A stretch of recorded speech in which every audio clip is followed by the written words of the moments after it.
Budaya positif adalah sebuah nilai kebajikan yang menjadi keyakinan dan pada akhirnya akan menjadi karakter ataupun ciri khas dari sebuah komunitas ataupun lembaga. Tujuan membangun budaya positif di sekolah adalah untuk menumbuhkan karakter anak. Kita semua percaya bahwa tujuan penting sekolah adalah untuk pembentukan karakter. Berikut adalah kegiatan diseminasi budaya positif yang saya lakukan bersama dengan teman-teman di SMA Negeri 3 Bone untuk menyebar pemahaman dan penerapan pengalaman terkait dengan budaya positif. Selamat menyaksikan.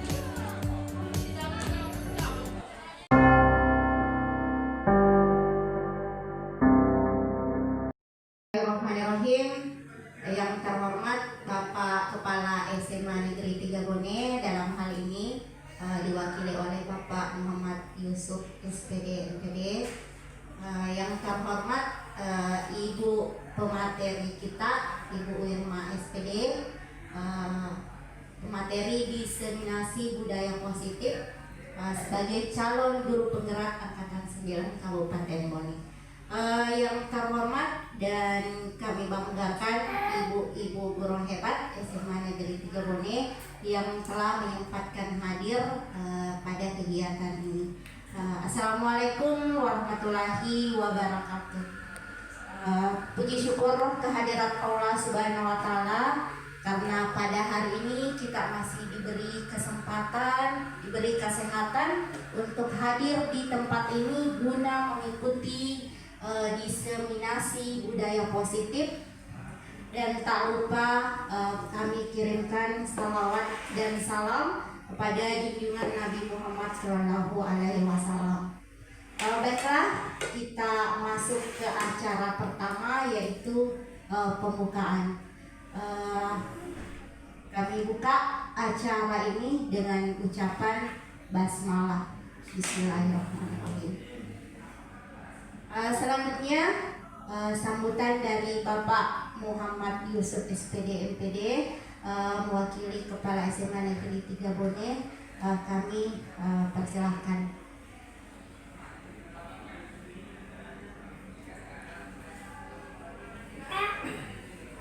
Terima kasih Bu Wasriyani. Bismillahirrahmanirrahim. Assalamualaikum warahmatullahi wabarakatuh. Yang sama-sama kita banggakan, sama-sama kita hormati ibu-ibu guru hebat SMA 3 Bone yang menyempatkan hadir di tempat ini untuk mengikuti diseminasi budaya positif aksi nyata modul 1.4, dan terkhusus yang sama-sama kita banggakan, yang sama-sama kita hormati Ibu Irma SPD, calon guru penggerak angkatan 9 Kabupaten Bone, yang hari ini akan berbagi pemahaman dan pengalaman terkait budaya positif yang telah didapatkan pada program guru penggerak yang telah diikutinya. Alhamdulillah, puji syukur kehadirat Allah Subhanahu wa Ta'ala atas perkenannya sehingga kita bisa bersama-sama di tempat ini dalam keadaan sehat walafiat. Dan marilah kita senantiasa mengirimkan salawat kepada Nabi besar Muhammad SAW, Nabi teladan kita semua. Ibu-ibu yang saya hormati, saya banggakan, terlebih dahulu saya ingin menyampaikan permohonan maaf dari Bapak Kepala Sekolah yang tidak menyempatkan diri untuk bersama-sama dengan kita di tempat ini karena beliau sedang ada undangan lain untuk mengikuti kegiatan pembukaan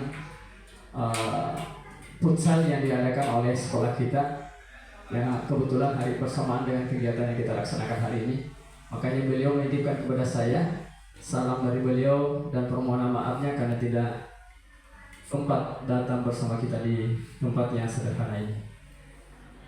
Bapak sekalian, sesuai dengan titipan yang disampaikan oleh Bapak Kepala Sekolah kepada saya, bahwa beliau mengucapkan terima kasih yang sebesar-besarnya karena ada kegiatan pengembangan yang dilaksanakan oleh teman-teman calon guru penggerak yang dengan sukarela tentunya, yang dengan kemampuan dan keikhlasannya mau berbagi aksi nyata kepada kita semua terkait dengan apa yang tentu saja yang telah dipahami sejauh ini dari program pendidikan guru penggerak yang telah diikutinya.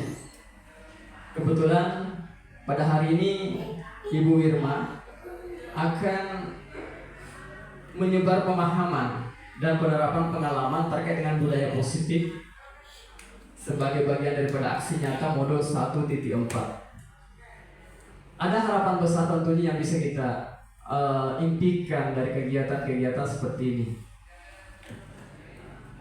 bahwasanya ini adalah sebuah kegiatan yang sangat-sangat besar manfaatnya untuk kita semua teman-teman sekalian. Kenapa saya katakan demikian?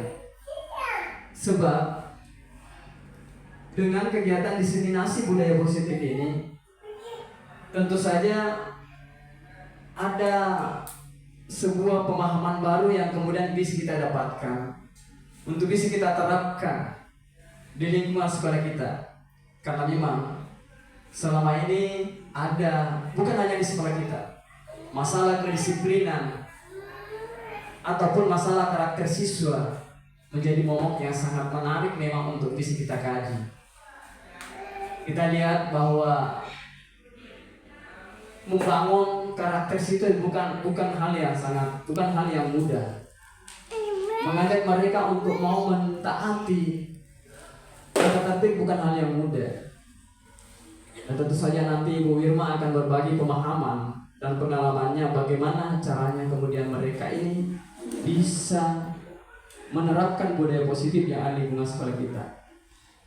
Jadi sekali lagi bahwa harapan besar itu akan ada, bahwa kita tentu saja ingin melihat ke depan SMA 3 Bone ini SMA yang terdepan, SMA yang bisa lebih baik lagi. Teman-teman sekalian, sebuah kesyukuran. Sebab kenapa? Ada modal yang kita miliki di sekolah kita. Sudah beberapa di antara teman kita yang bahkan sudah menyandang gelar sebagai guru penggerak. Dan alhamdulillah saat ini ada 3 teman kita juga yang sedang berproses sebagai calon guru penggerak yang tentu saja nanti insya Allah akan menuju menjadi guru penggerak juga. Ini adalah sebuah modal besar yang kita miliki teman-teman sekalian untuk bisa kita membawa SMA 3 Bone bisa lebih ke depan. Ada pemahaman yang harus memang disatukan untuk kemudian kita bisa bawa SMA 3 Bone menjadi SMA yang bisa bertransformasi, yang bisa kita sesuaikan dengan kondisi perkembangan yang ada sekarang. Itu saja yang bisa saya sampaikan. Sekali lagi terima kasih kepada Ibu Wirma SPD yang sudah mau berbagi aksi nyata modul 1.4 terkait dengan budaya positif kepada kita semua. Mohon kepada teman-teman untuk untuk ikuti dengan hikmat supaya ini bisa menjadi bagian daripada pemahaman bersama untuk bisa berdampak baik kepada sekolah kita. Akhir kata, wabillahi taufiq wal hidayah. Wassalamualaikum warahmatullahi wabarakatuh. Oke. Terima kasih atas sambutan dari Bapak Muhammad Yusuf SPD MPD. Selanjutnya kita masuk ke pemaparan materi diseminasi budaya positif oleh Ibu Wirma SPD tentang bagaimana menyebar pemahaman dan penerapan pengalaman. Dengan ini disilakan. Baiklah, sebelum kita masuk ke pemaparan materi, kita ice breaking dulu. Ibu-ibu bisa berdiri di tempat masing-masing.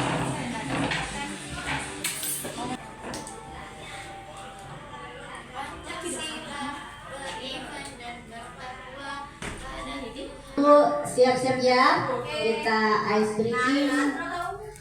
Tangan ke atas menggapai bintang.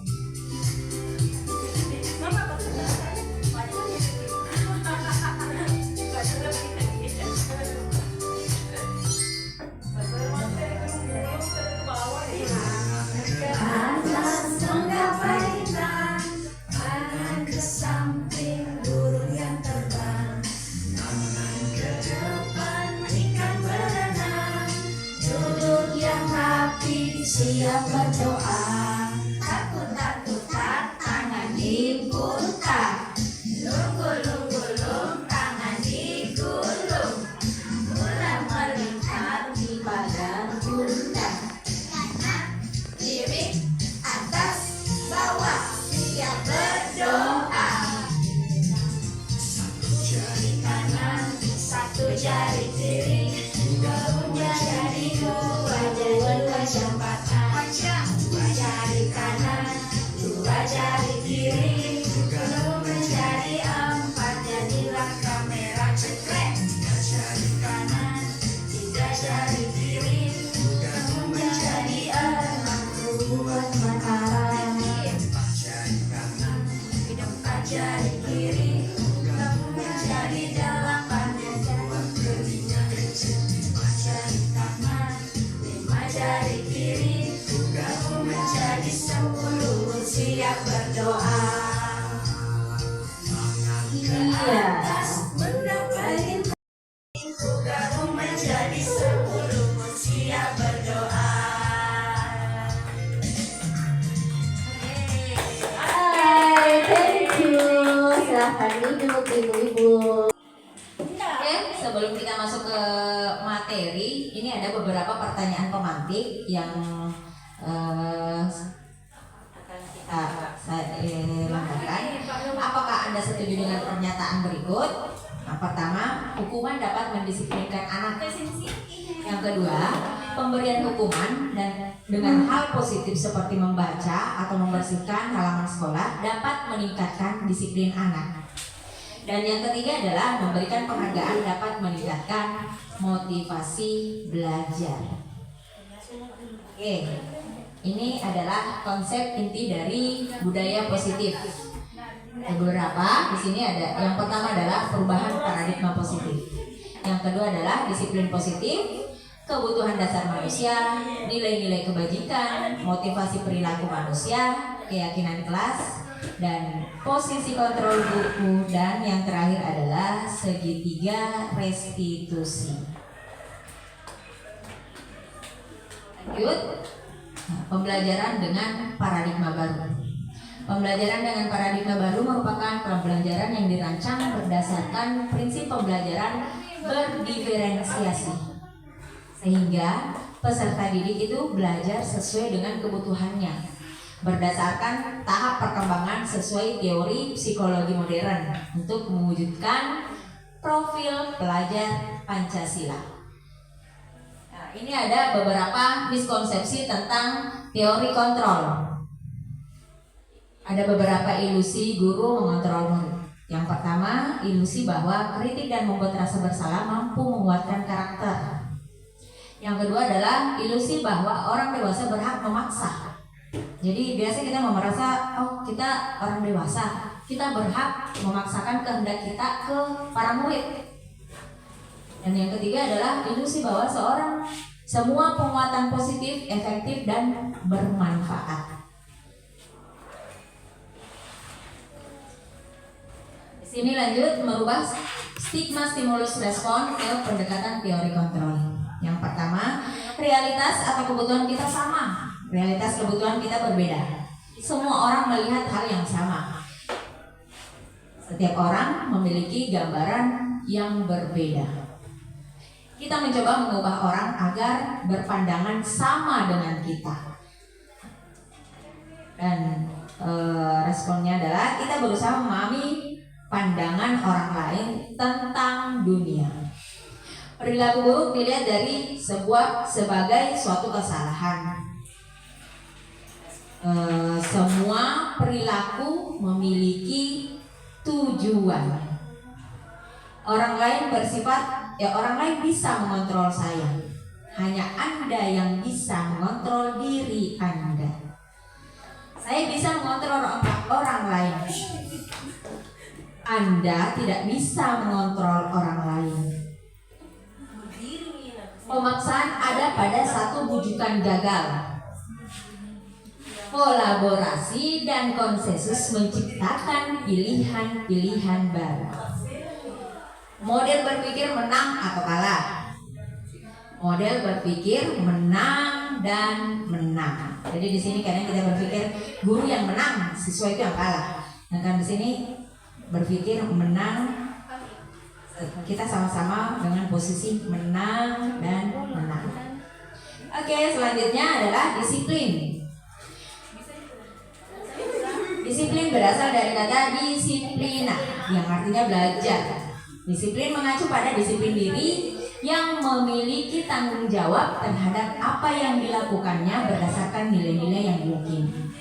Sedangkan disiplin positif adalah merupakan salah satu cara penerapan disiplin yang bertujuan untuk menumbuhkan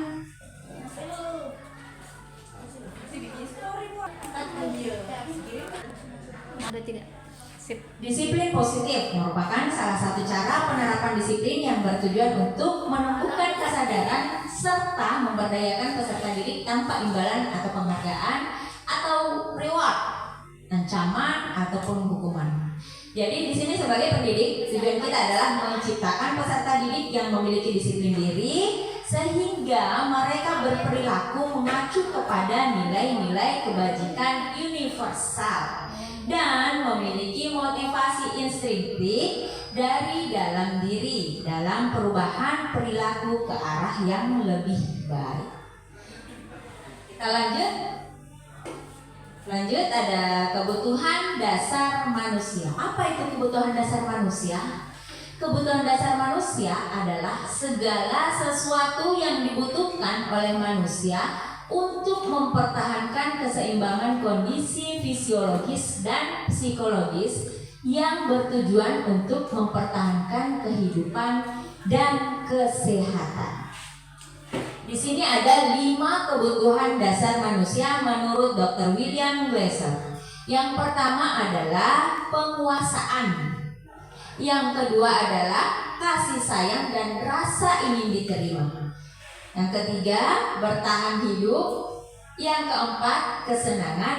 Dan yang kelima adalah kebersamaan. Di sini juga dijelaskan konsep disiplin dengan identitas gagal. Hukuman. Apa itu hukuman? Bagaimana itu hukuman? Hukuman itu menyakitkan, tidak nyaman. Murid merasa takut dan bersifat memaksa sehingga murid menyembunyikan kesalahannya. Murid juga kadang merasa menjadi rendah diri karena pemberian hukuman tersebut. Kalau dari penghargaan ini sebenarnya tidak efektif, dapat merusak hubungan. Mungkin penghargaan ini menurut Bapak Ibu bisa memberikan motivasi kepada siswa. Tapi bagaimana kabar siswa yang tidak mendapatkan penghargaan?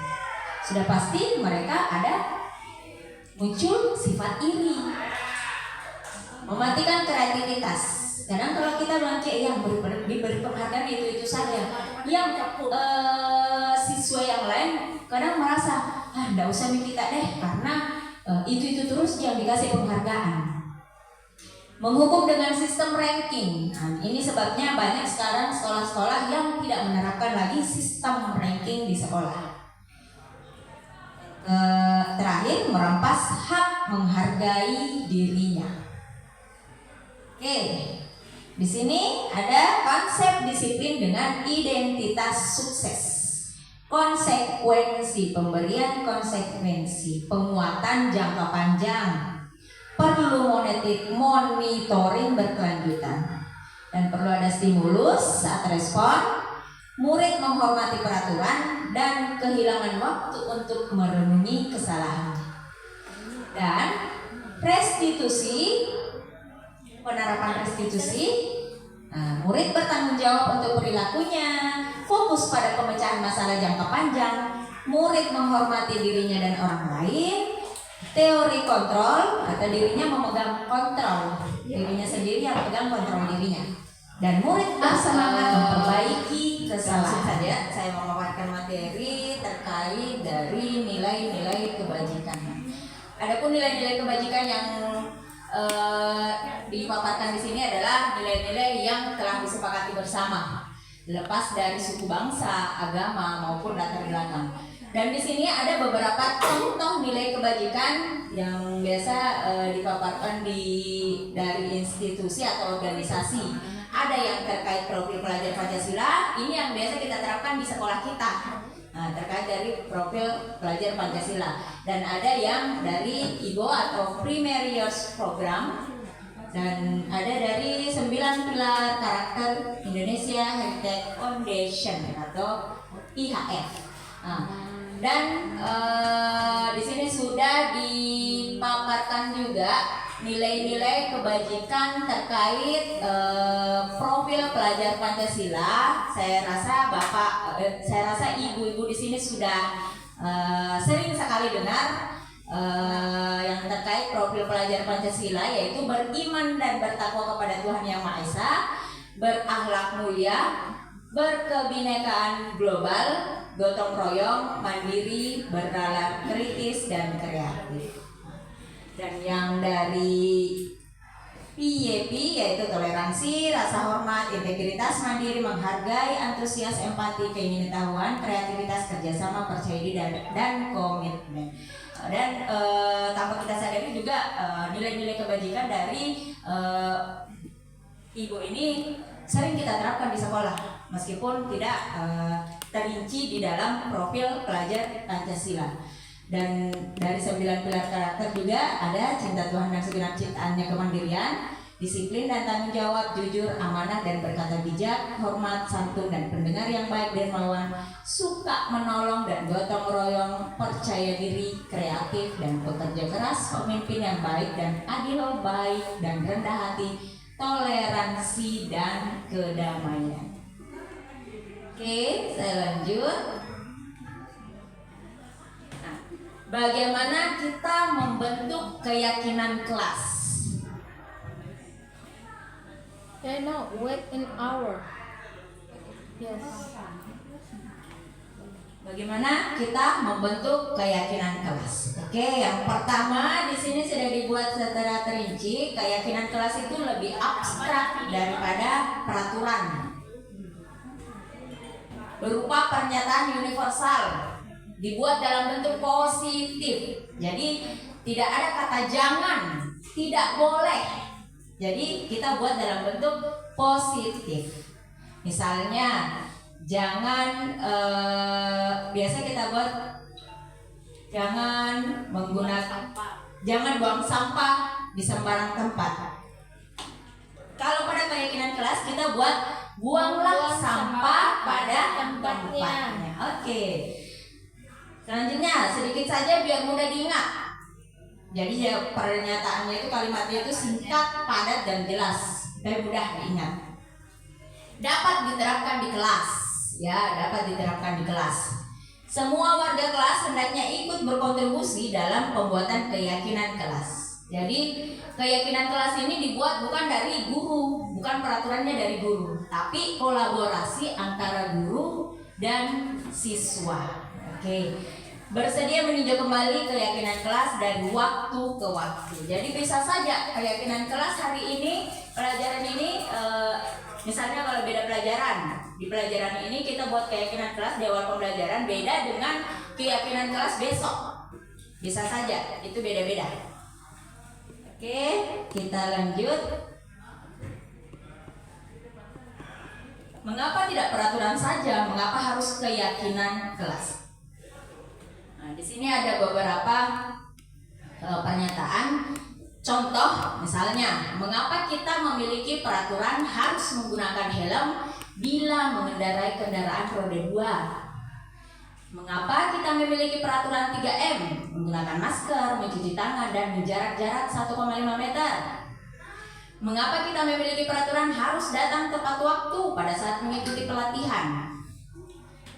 Untuk mendukung motivasi intrinsiknya, kembali ke nilai-nilai atau keyakinan-keyakinan yang lebih menggerakkan seseorang dibandingkan mengikuti serangkaian peraturan. Jadi mengapa mengapa tidak peraturan saja? Mengapa harus keyakinan? Kalau kita peraturan itu biasanya bersifat, misalnya kalau dalam kelas kita buat peraturan. Biasa peraturan ini berlaku 1 semester kan? Tidak diubah-ubah, kita tidak mengubah-ubahnya. Inilah peraturan dan peraturan ini bukan kesepakatan antara guru dan siswa. Peraturan biasa kita buat dan tempel di kelas, terapkan di kelas. Inilah peraturan yang harus kalian patuhi selama 1 semester. Nah, beda dengan keyakinan kelas. Kalau keyakinan kelas bisa saja dia berubah-ubah. Mata pelajaran ini di awal pembelajaran kita buat keyakinan kelas, misalnya kalau mau izin, yang biasa saya buat di kelas, saya terapkan di kelas supaya siswa itu tidak keluar masuk minta izin. Biasa kalau kita mau mengajar kan, Bu minta izin ke WC, sedikit-sedikit ada lagi minta izin ke WC.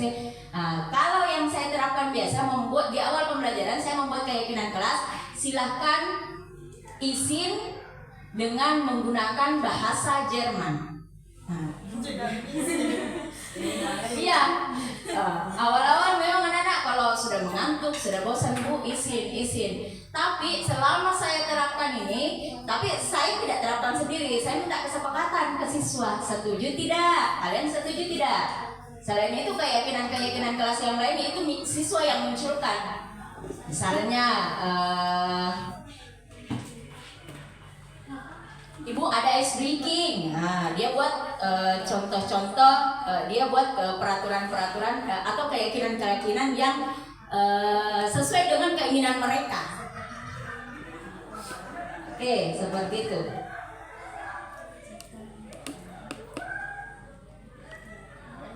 Lanjut. Kegiatan membuat keyakinan kelas. Guru bersama siswa membuat keyakinan kelas. Di sini kita yang seperti saya paparkan tadi, keyakinan kelas ini tidak dibuat oleh guru semata saja dan harus dipatuhi oleh siswa.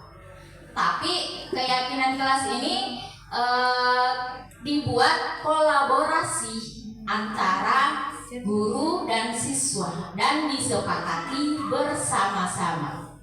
Berdiskusi tentang peraturan, menyusun menjadi keyakinan kelas, menyimpulkan keyakinan kelas berdasarkan usulan.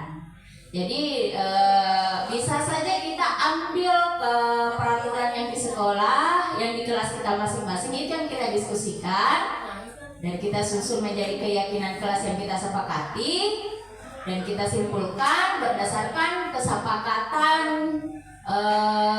kita bersama siswa. Oke.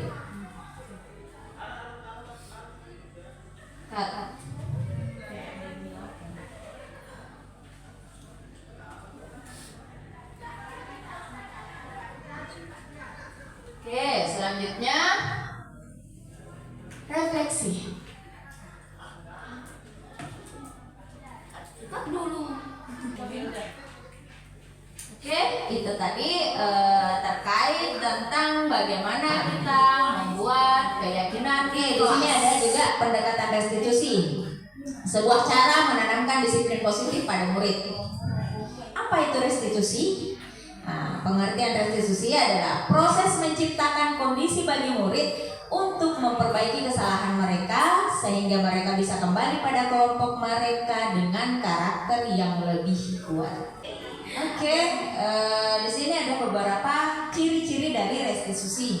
Yang pertama adalah bukan untuk menembus kesalahan, namun untuk belajar dari kesalahan. Restitusi ini bisa juga memperbaiki hubungan. Restitusi ini sifatnya bukan adalah tawaran, bukan paksaan. Restitusi juga menuntut untuk melihat ke dalam diri Restitusi mencari kebutuhan dasar yang mendasari tindakan. Restitusi fokus pada karakter bukan tindakan. Dan restitusi fokus pada penemuan solusi. Dan restitusi mengembalikan murid menjadi yang berbuat salah pada kelompoknya. Oke, di sini ada perbedaan contoh kasus siswa sering tidak mengerjakan tugas. Kalau dari segi hukuman, guru menghukum siswa tersebut hormat bendera selama 10 menit. Guru marah dan murid takut. Kalau dari segi pemberian konsekuensi, guru memberikan konsekuensi untuk mengerjakan tugas saat istirahat. Guru tegas dan siswa menghormati peraturan. Dan dari segi restitusi, guru menanyakan keyakinan kelas atau dirinya dan membantu siswa menyelesaikan masalahnya. Guru terbuka dan siswa menghormati dirinya dan orang lain.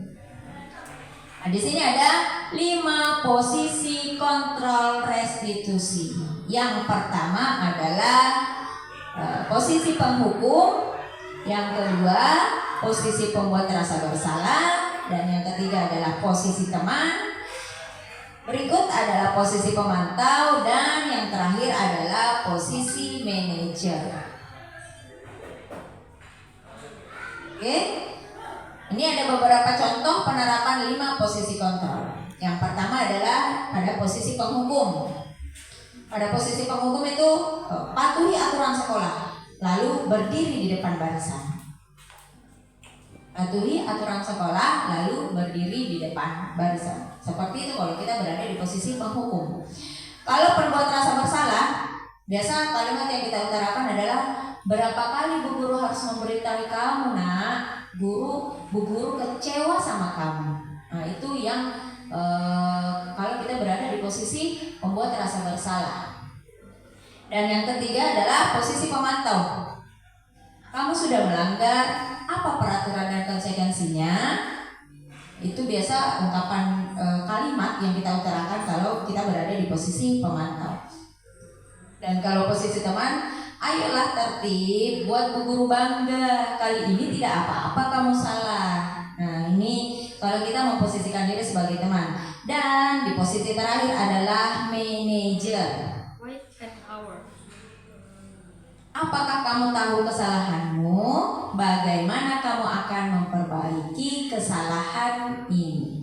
Ini adalah beberapa contoh penerapan dari 5 posisi kontrol. Di sini berikut adalah segitiga restitusi.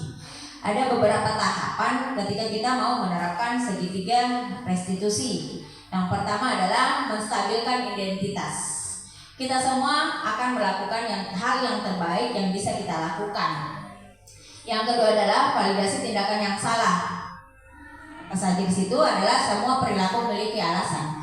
Karena ketika siswa itu memiliki sebuah kesalahan, dia tidak serta-merta membuat kesalahan saja. Pasti ada alasan mengapa dia melakukan kesalahan tersebut. Misalnya dia tidak mematuhi aturan harus memakai sepatu hitam ke sekolah. Dia memakai sepatu warna lain atau coklat. Pasti ada alasannya mengapa dia sehingga memakai sepatu berwarna coklat. Dan yang tahapan terakhir adalah menanyakan keyakinan. Kita semua memiliki motivasi internal. Kita tanyakan keyakinan, kita kembali ke siswa menanyakan keyakinan apa yang sudah kita sepakati bersama di sekolah kita.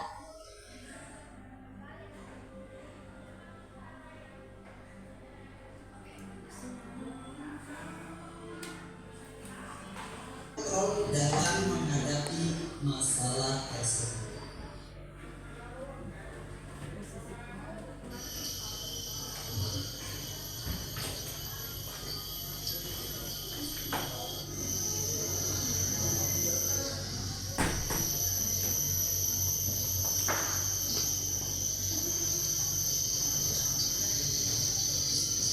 Siapa? Sini kamu.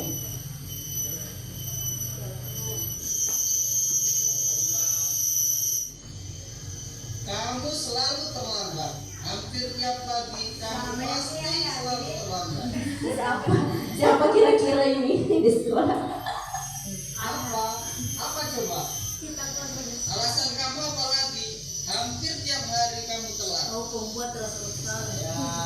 Buku. Malas sekali ya jadi anak. Dasar malas. Kapan sih kamu tidak terlambat? Setiap hari pasti kamu terlambat. Sama, kamu keliling lapangan upacara 2 kali. Posisi pembuku biasanya berbicara dengan nada tinggi, menghardik, menunjuk-nunjuk, menyakiti dan menyindir. Hukuman bisa berupa fisik maupun psikis. Ibu dan bapak guru hebat. Dampak yang terjadi pada murid ketika guru berada pada posisi pembuku adalah murid akan cenderung memberontak, bahkan menyimpan dendam. Oke, kita lanjut di posisi kontrol berikutnya. Ya, posisi pembuat rasa bersalah.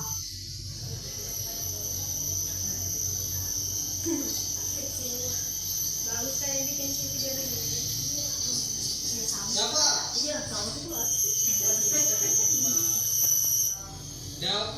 Dapat. Kamu kenapa terlambat lagi, nak?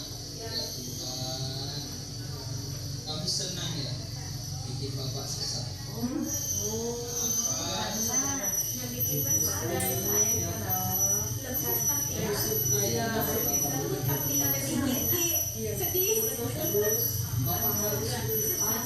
Biasa dibilang tidak kesian oleh orang tua. Ini kan sudah sering terlambat loh. Bapak harus bilang apa? Bisa jantungan kalau bapak tidak kepala sekolah. Bapak, maaf sekali. Ya sudah, lain kali jangan bikin bapak susah lagi ya nak. Bapak tidak akan lupa lagi kalau kamu begini terus. Posisi membuat merasa bersalah. Berbicara dengan nada tinggi, cenderung lembut, namun kata-katanya yang diutarakan membuat murid merasa menjadi orang ganda. Memandang buruk dirinya sendiri, merasa tidak berharga dan tidak sanggup membahagiakan orang. Ketika guru mengambil posisi membuat merasa bersalah, murid akan menganggap dirinya yang bersalah dan ia akan menyimpan emosi negatif tersebut di dalam diri. Money that comes has definitely changed and improved the way we work. Having a place that provides a Oke, kita lanjut di posisi kontrol yang ketiga, posisi sebagai teman.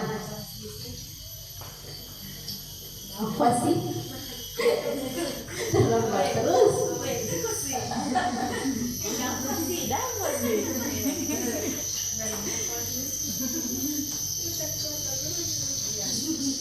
Siapa? Selamat pagi Pak. Pak, sudah jam berapa ini nak? Terlambat lagi ya saya. Oh, saya. Kamu malah menyalahkan kamu. Kamu bukannya anak yang larinya paling kencang ya? Kok terlambat sih? Iya Pak, saya memang terlambat bangun tadi. Biar saya larinya kencang, teman tetap kejar Pak. Ya sudah sana. Nanti lain kali larinya lebih kencang lagi ya, biar nggak terlambat lagi. Bikin seneng bapak dong. Ini bapak bisa kan? Bisa lah Pak. Ya sudah sana masuk kelas. Bapak beresin tulisan absen kamu ya. Kamu ini ada saja. Dalam posisi teman, guru berbicara dengan suara ramah, akrab, cenderung bersenda gurau untuk menjaga suasana tetap santai. Murid akan merasa senang, aman, dan akrab dengan guru. Identitas yang tercipta adalah identitas sukses atau berhasil. Namun perlu diingat, karena indikasi dorongan eksternal, maka ada faktor ketergantungan dari murid kepada orang tertentu.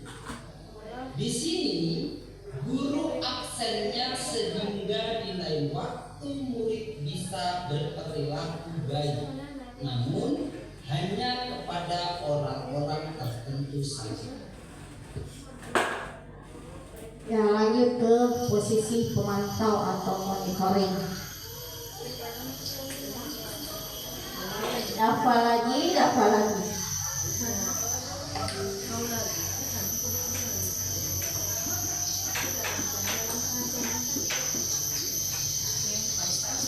Siapa?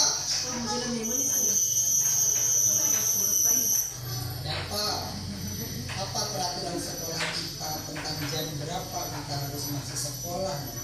Kita harus di sekolah jam 7, Pak. Ya betul. Sekarang sudah jam 7:20. Bapak sudah tahu konsekuensinya kan jika terlambat hadir. Jadi nanti kamu jam 9:30 pas istirahat kamu harus tinggal di kelas. Kerjakan tugas-tugas tambahan untuk ketertinggalan kamu ya. Baik, Pak. Posisi pemantau mengandalkan perhitungan atau data untuk mengontrol murid. Guru mengarahkan murid berdasarkan peraturan dan konsekuensi. Seorang pemantau menunjukkan bahasa tubuh dan ekspresi wajah yang datar dan cenderung formal. Oke, jadi posisi terakhir itu sebagai manajer. Nah, seperti apa? Kita lihat video Dafa lagi.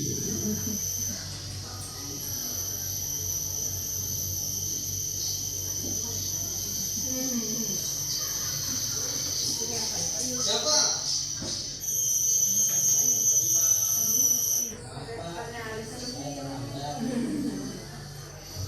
Ya, sekolah masuknya jam 7. Sekarang sudah jam 7:20. Jadi sekarang bagaimana ini, Dok? Maaf, Pak. Saya lupa setel alarm saya semalam. Baiklah, menurut kamu keyakinan sekolah yang mana yang perlu kamu tingkatkan? Menghargai diri sendiri dan orang lain mungkin ya, Pak. Setuju. Jadi, apakah dapat meyakini prinsip saling menghormati tersebut? Iya, Pak. Saya meyakininya. Bagaimana kamu akan memperbaiki masalah keterlambatan? Saya akan coba untuk tidak lupa menyetel alarm saya, Pak. Baik, kalau dapat lupa menyetel alarm di rumah, ada orang yang kira-kira bisa membantu mengingatkan tidak? Ada, Pak. Kakak saya, Kakak Budi. Ada lagi selain Kak Budi? Selain Kak Budi, ada ibu saya. Baik, jadi yang mengingatkan Bapak adalah Kak Budi dan ibu kamu ya. Kira-kira kapan kamu akan memulainya? Baik, jadi Bapak akan setel alarm untuk bangun besok pagi. Dan akan diingatkan oleh kakak dan ibu ya, siapa ya? Ada lagi yang mungkin perlu dilakukan Bapak agar tidak melanggar aturan. Tidak ada, Pak. Baik Bapak, terima kasih untuk kerjasama kamu. Sekarang kamu perlu kembali ke kelas untuk belajar lagi. Baik, Pak. Terima kasih. Posisi manajer adalah posisi kontrol yang disarankan untuk memiliki sikap disiplin yang positif, yaitu murid yang mandiri, bertanggung jawab, dan dapat memecahkan masalah. Tujuan dari posisi ini adalah agar murid dapat berefleksi atas tindakannya. Guru akan dengan tulus memberikan pertanyaan-pertanyaan bermakna sehingga murid dapat belajar dari kesalahannya dan mencari sebuah solusi untuk menyelesaikannya. Kelas oleh Ibu Irma SPD. Sekarang kita masuk di sesi tanya jawab. Mungkin ada pertanyaan atau tanggapan dari ibu-ibu. Silakan. Ibu Hilda. Terima kasih atas kesempatan yang telah diberikan. Pertanyaan saya, mengapa harus ada kelas peraturan jika nantinya ada keyakinan kelas dari setiap mata pelajaran lain? Ya, saya langsung saja menjawab dari pertanyaan Bu Hilda, mengapa harus ada keyakinan kelas kalau ada peraturan seperti itu ya? Menurut saya, kalau peraturan kelas kan itu sifatnya umum, yang harus kita patuhi dan jangka waktunya lama. Biasanya kita membuat peraturan kelas itu dalam satu kelas biasa bersifat dipatuhi selama 1 semester. Ataukah bisa saja sama 1 tahun ajaran pembelajaran. Kalau keyakinan kelas ini bisa saja keyakinan kelas yang dibentuk ini beda-beda per mapel. Ada yang misalnya mata pelajaran saya kita yang sepakati tadi meminta izin dengan menggunakan bahasa Jerman.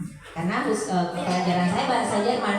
Beda lagi dengan pelajaran lain. Ada keyakinan kelas yang mereka sepakati di mata pelajaran yang lain. Bisa saja beda dengan keyakinan kelas yang saya sepakati di mata pelajaran saya. Mungkin seperti itu. Saya kembalikan ke moderator.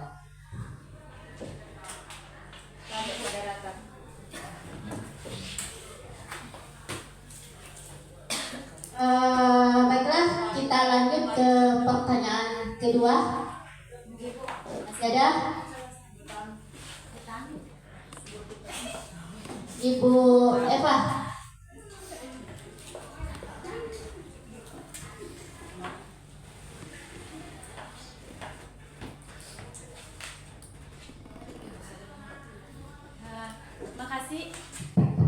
Makasih atas kesempatannya. Yang ingin saya tanyakan, menurut pemateri, bagaimana menumbuhkan budaya positif itu dalam dalam keyakinan kelas?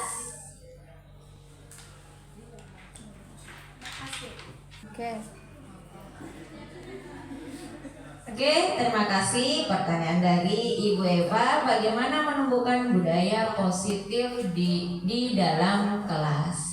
Di dalam kelas itu kan ada peraturan kelas yang sudah kita buat bersama, yang jangka waktunya itu lama. Dan dari peraturan kelas inilah kita menyusun atau sepakati keyakinan kelas yang akan kita terapkan di pembelajaran kita masing-masing. Dan dari keyakinan kelas ini muncullah lingkungan-lingkungan positif. Misalnya membuang sampah pada tempatnya. Inilah muncul lingkungan positif karena dari pembiasaan murid. Dan dari lingkungan positif ini muncullah pembiasaan dari budaya positif. Mungkin seperti itu pernyataan dari saya. Saya serahkan ke moderator. Ibu Eva, silakan.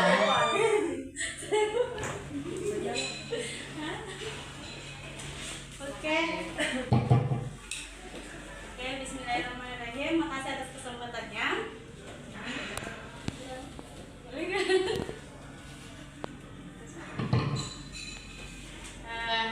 Begini, menurut Ibu pemateri tadi, Ibu Anti, bagaimana cara mengontrol siswa yang agar berpikiran yang berperilaku kurang menyenangkan di kelas tanpa mendiskriminasi siswa itu sendiri sehingga dia bisa berperilaku disiplin. Terima kasih. Oke, terima kasih atas pertanyaannya Ibu Eva. Jadi kita langsung ke Ibu pemateri. Oke, terima kasih atas pertanyaannya. Ketika kita menghadapi sebuah masalah di kelas, kita sebaiknya kita menerapkan segitiga restitusi.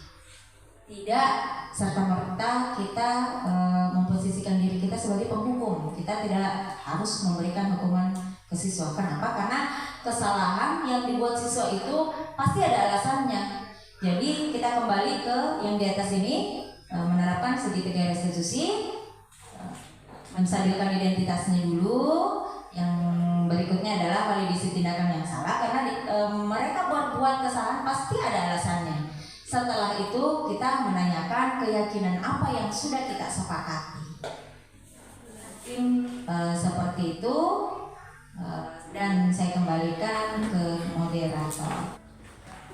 Baiklah Ibu-Ibu, dari beberapa materi tadi yang intinya budaya positif, mulai dari disiplin positif, kebutuhan dasar manusia, kemudian keyakinan kelas, lanjut ke 5 posisi kontrol guru, dan terakhir restitusi. Kita akan merefleksi bersama-sama dengan memperhatikan pertanyaan-pertanyaan berikut.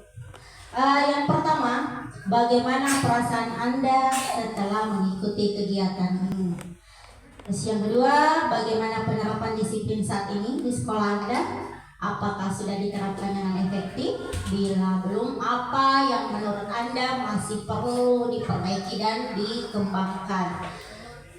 Selanjutnya, apa saja harapan-harapan yang ingin Anda lihat berkembang pada diri Anda setelah mengikuti kegiatan ini? Yang terakhir, apa manfaat yang Anda rasakan dari kegiatan ini? Silakan Ibu-Ibu menanggapi. Ibu Tami, silakan. Semua materi Ibu.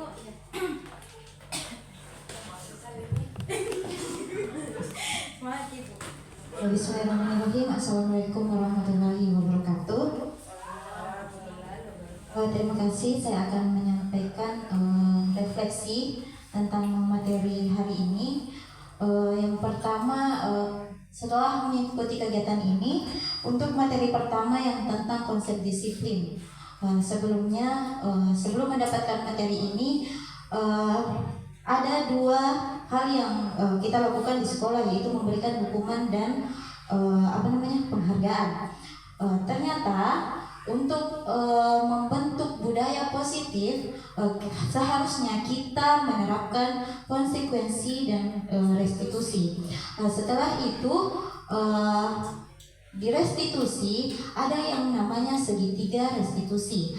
Segitiga restitusi ini mengajarkan kita bahwa kita sebagai guru adalah sebagai penengah antara masalah yang dihadapi oleh siswa. Kita tidak harus kita harus menjadi perubah, agent of change, untuk bisa merubah pemikiran siswa agar dia bisa tidak lagi mengulangi kesalahan yang telah diperbuat. Selanjutnya, membantu mereka menemukan solusi dari permasalahannya. Kemudian untuk budaya positif, sebelumnya mendapatkan materi ini, saya menerapkan di kelas tentang kontrak belajar, bukan peraturan kelas tapi kontrak belajar di mata pelajaran saya.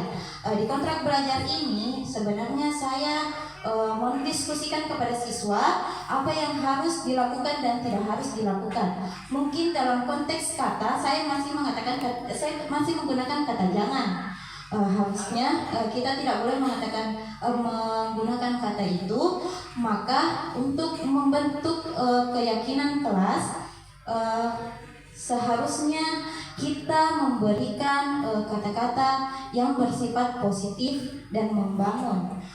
Tapi yang selama ini terjadi, mau peraturan atau keyakinan kelas yang telah kita bentuk, yang menurut pandangan saya bahwa ini menitik beratkan pada siswa. Saya menyarankan bahwa bagaimana jika kita membuat keyakinan kelas yang tidak satu arah tetapi dua arah antara guru dan siswa. Selanjutnya, materi selanjutnya yaitu tentang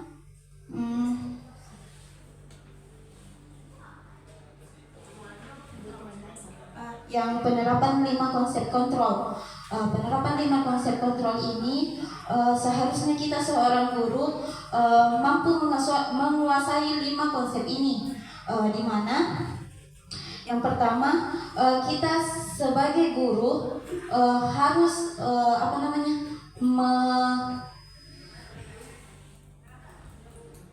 disampaikan teman saya yang mengatakan kita sebagai guru adalah teman, di mana kita bisa menampung semua keluh kesah siswa, kemudian kita menyampaikan hal-hal yang baik, tidak boleh seperti ini, harus seperti ini, atau dalam kata lain kita sebagai teman curhat untuk siswa. Selanjutnya kita sebagai manajer. Sebagai manajer ini dalam pemahaman saya adalah di mana kita tidak lagi menyuruh siswa, tapi kita memperlihatkan apa yang baik untuk siswa. Jadi siswa itu bisa mencontoh apa yang kita lakukan. Oke, sehingga siswa mampu menumbuhkan kesadaran dirinya tentang mana yang baik dan mana yang kurang baik.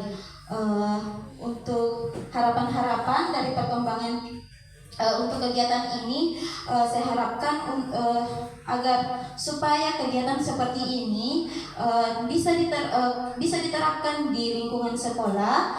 Kemudian untuk budaya positif bisa lebih baik lagi di sekolah, sehingga budaya-budaya positif ini terus berjalan sehingga tidak ada lagi kesalahan-kesalahan yang terulang. Selanjutnya, manfaat yang saya dapatkan dari kegiatan ini, saya bisa paham apa yang harus saya lakukan di sekolah sebagai guru dan apa yang harus saya lakukan jika kedepannya terjadi masalah-masalah yang akan datang. Mungkin itu cukup sekian. Wabillahi taufiq wal hidayah. Wassalamualaikum warahmatullahi wabarakatuh. Oke, terima kasih Ibu Tami, sangat luar biasa sekali. Kita beri aplaus dan mudah-mudahan semua yang kita katakan di sini tidak berhenti cukup di sini. Jadi itu akan berlanjut di sekolah kita, di lingkungan kita, pada diri kita dan pada murid-murid kita.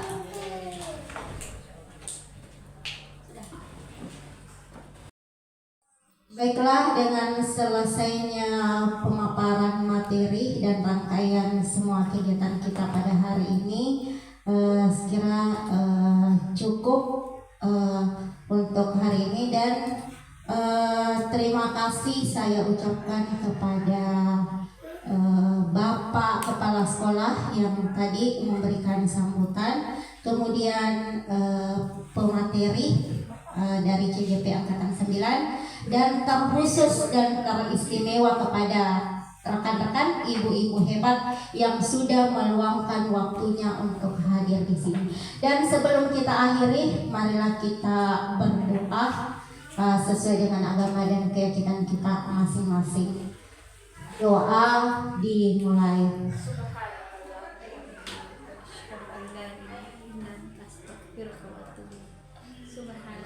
Alhamdulillahirrabbilalamin. Dengan selesainya doa, selesai pula kegiatan kita hari ini, dan saya akhiri dengan ucapan wabillahi taufiq wal hidayah. Wassalamualaikum warahmatullahi wabarakatuh. Terus bergerak, tergerak, dan menggerakkan. Salam perubahan.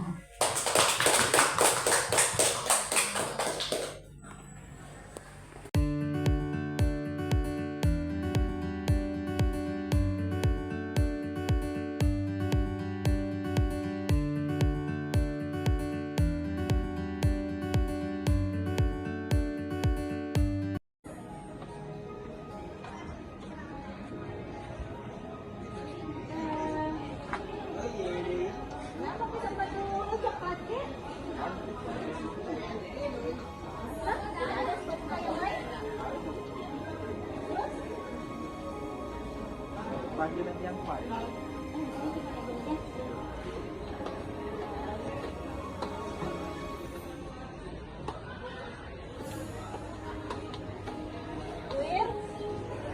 Ini Ricky dapat pakai sepatu coklat.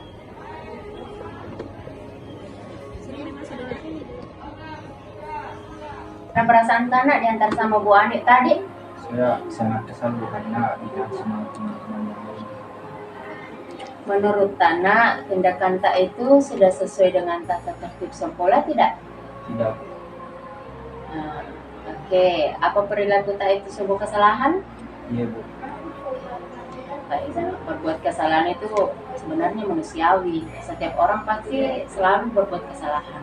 Yang terpenting kita itu belajar dari kesalahan masing-masing dan berusaha untuk tidak perbaiki. Bagaimana menurut Tana? Saya Ibu itu kata Ibu. Oke, kita cari-cari, kita sama-sama cari solusinya nah. Iya. Kita pakai sepatu coklat pasti ada alasannya nak. Buka, Ibu mau tahu kira-kira apa alasannya kenapa kita pakai sepatu coklat? Bahasa betul Bu, karena sudah keyakinan kemarin. Kamu tahu keyakinan sekolah yang sudah disepakati bersama dengan orang tua waktu masuk di sekolah kan? Tahu. Kalau pakai sepatu coklat itu kira-kira sesuai dengan keyakinan sekolah? Tidak. Oke. Menurut Tak, keyakinan sekolah apa yang bisa dikira? Disiplin. Oke. Menurut Tak, disiplin itu penting tidak? Penting Bu. Oke. Kenapa penting? Penting karena kamu membuat patuh tata tertib sekolah dan menjadikan saya siswa yang akan membawa. Oke, betul nak, memiliki rasa tanggung.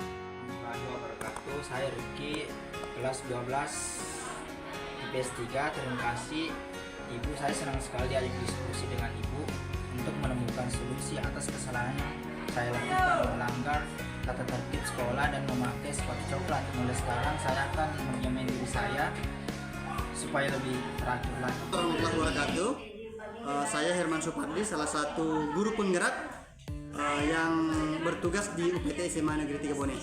Terkait dengan budaya positif yang dilakukan oleh salah satu rekan kami atas nama Ibu Irma SPD di UPT SMA 3 Bone, alhamdulillah dengan adanya budaya positif yang dilakukan oleh rekan kami, alhamdulillah budaya positif yang ada di SMA 3 Bone itu terkuatkan kembali. Yang dulunya pelaksanaannya mungkin kurang maksimal, setelah adanya diseminasi semua rekan-rekan guru, siswa itu termotivasi kembali untuk menggiatkan ataupun menguatkan budaya positif yang ada di sekolah. Misalnya lihat sampah ambil, salat zuhur berjamaah bagus, kemudian pembuatan keyakinan kelas yang sangat luar biasa itu dikuatkan kembali. Kemudian piket itu guru piket alhamdulillah berfungsi secara maksimal. Kemudian termasuk dengan tata tertib sekolah itu include di dalam desiminasi yang dibawakan oleh teman kami. Insya Allah semoga desiminasi yang Bu Irma lakukan itu insya Allah berdiri ibadah dan membawa UPT SMA Negeri 3 Bone semakin sukses, maju, gemilang sesuai dengan slogan kami. Assalamualaikum warahmatullahi wabarakatuh. Perkenalkan, nama saya Iriani, guru SMA 3 Bone. Mengenai desiminasi budaya positif yang dilakukan oleh CGP Angkatan 9, saya sangat berterima kasih karena dari situ saya bisa mengetahui budaya-budaya positif yang bisa diterapkan di sekolah. Di antaranya adalah keyakinan kelas. Di sini keyakinan kelas sangat membantu saya dalam menciptakan proses pembelajaran yang sehat, yang menyenangkan, dan bermakna.